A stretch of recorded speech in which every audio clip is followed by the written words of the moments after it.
Hello students, welcome back to my YouTube channel, that is Chemistry Gurukul.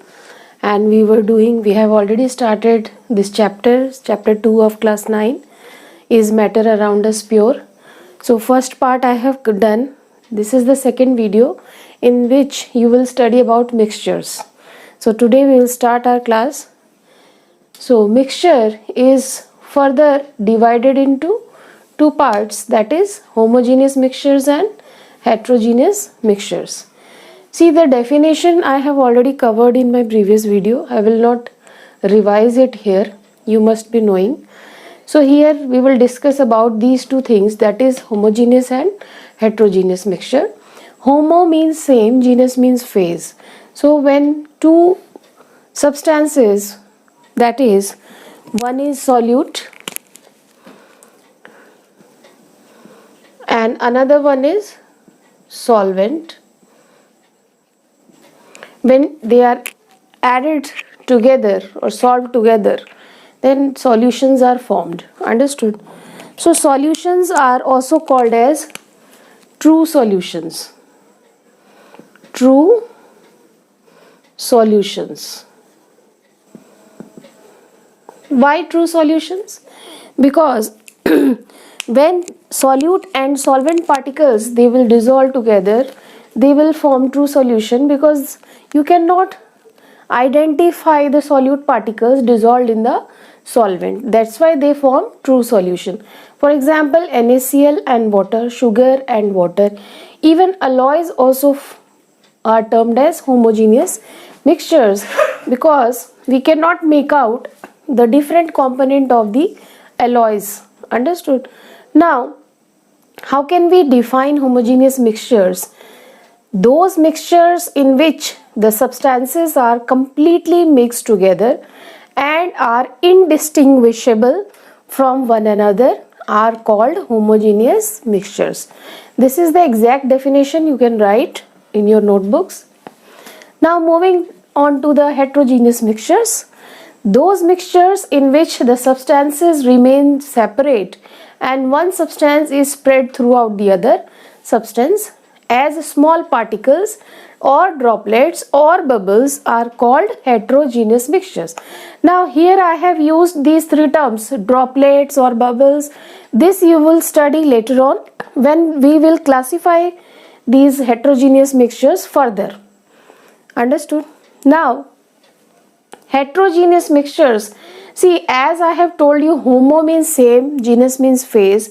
Similarly here hetero means different, genus means phase.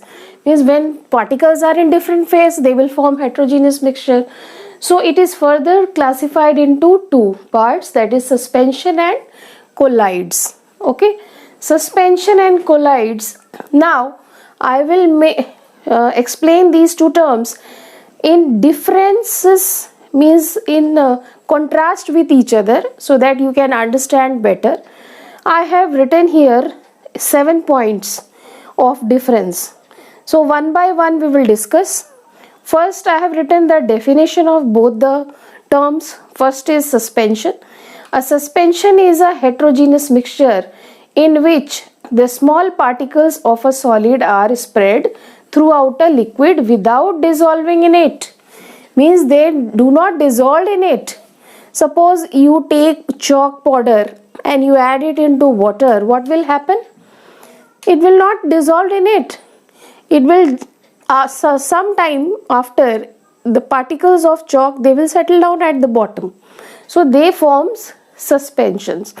Now here in case of colloids, colloid is a kind of solution in which the size of solute particles is intermediate between those in true solution and those in suspension. Means colloidal particles are intermediate between suspension and true solution.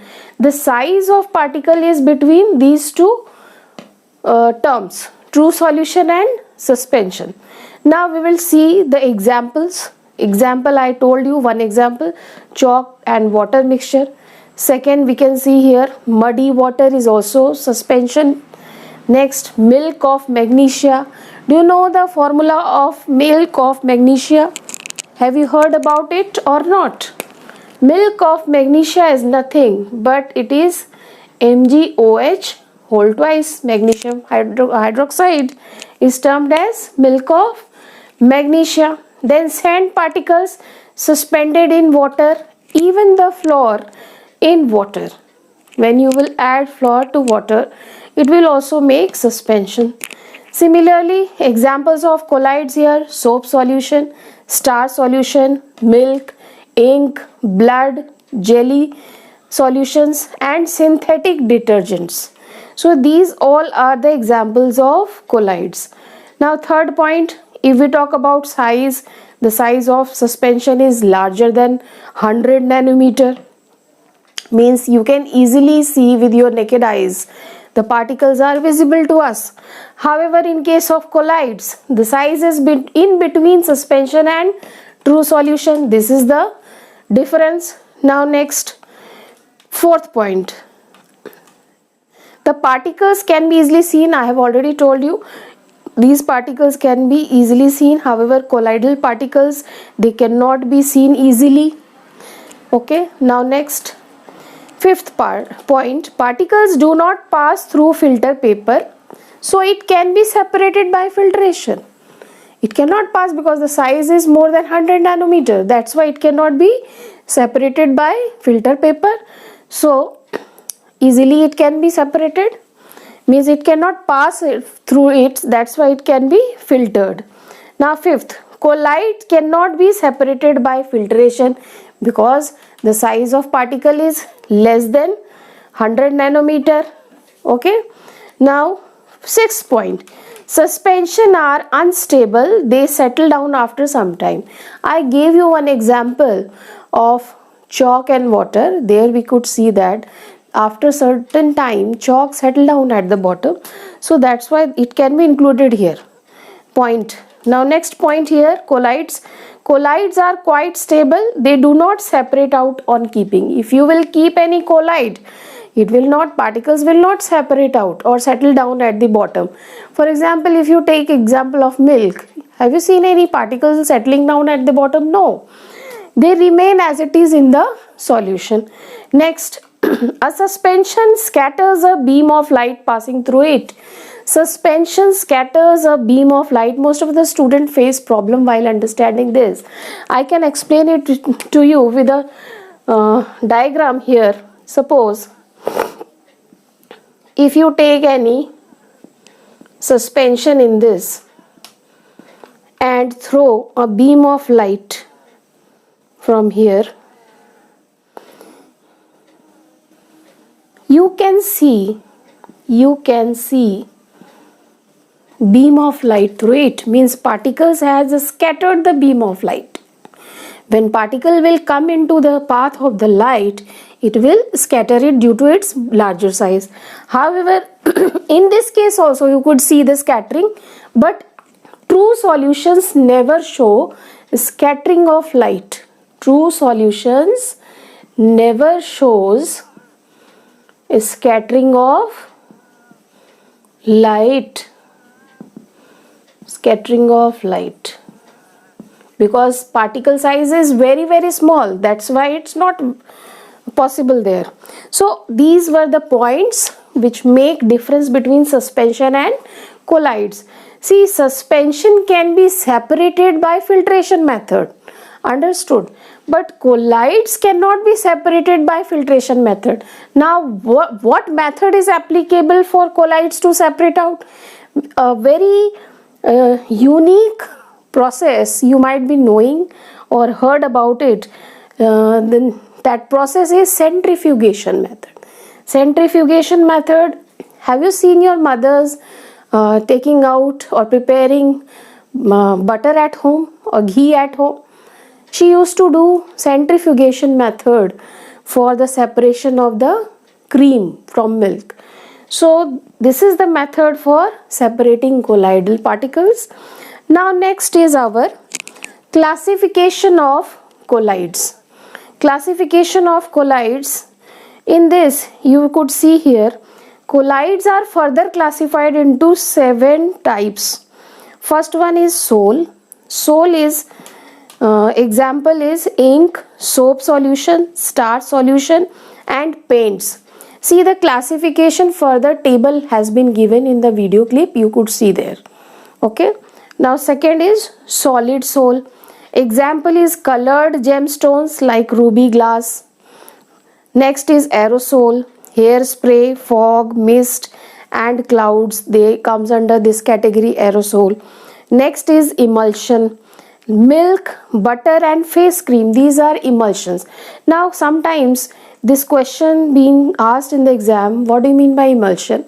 Emulsion is nothing but it is combination of two types of liquids which are immiscible. They are not mixed together properly. That's why they are called as emulsions. Now next, foam. Foam is also a mixture of, you can say, gas into solid. Suppose here fire extinguisher foam, soap bubbles, shaving cream, these all are the foam, examples of foam. Next is solid foam, insulating foam, foam rubber and sponge. They are the examples of solid foam. In this, gas is embedded into a medium, that is the solid medium. Means when we talk about colloids, you will always come across two terms, that is dispersion phase